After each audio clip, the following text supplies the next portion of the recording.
Yahya Jammeh has returned to the country one day after an apparent coup attempt. The officials say Mr. Jammeh arrived back in Banjul on Wednesday, but there are still conflicting reports about whether he had been in France or Dubai when the heavy gunfire erupted Tuesday at the presidential palace. Security forces locked down the city and patrolled the streets after the clashes.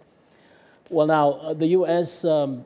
State Department has strongly condemned any attempt to seize power in Gambia through extra-constitutional means and called on all parties to refrain from further violence. Human rights organizations have long criticized President Jammeh's government as repressive, saying it targets political opponents, journalists, and homosexuals.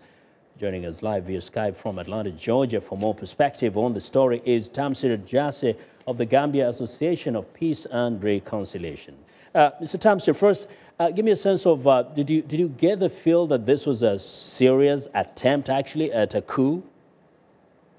Yes, according to the reports that we received here in Atlanta, it was a serious attempt on the government of President Jammeh.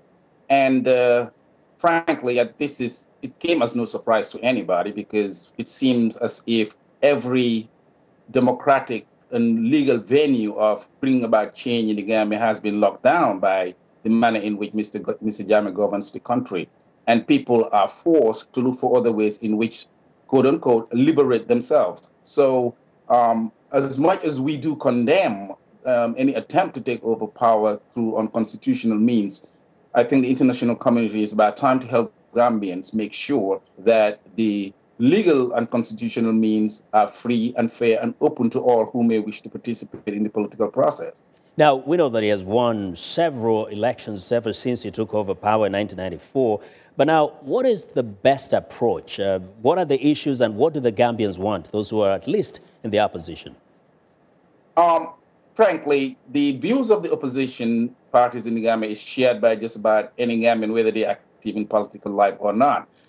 We are looking for political freedom. We're looking for economic opportunities and economic freedom. And these are the issues that Mr. Jammeh totally controls. I think, however, there are times when one may be compelled to stay a little longer in a bad marriage just because it makes sense at the moment.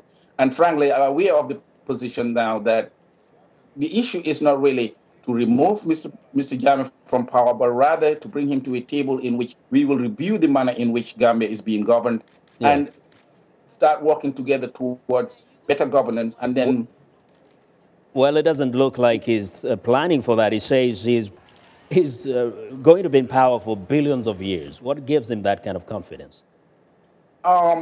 Frankly, Mr. Jammeh talks quite a lot, and he's known for just saying remarks that normal presidents are not expected to say.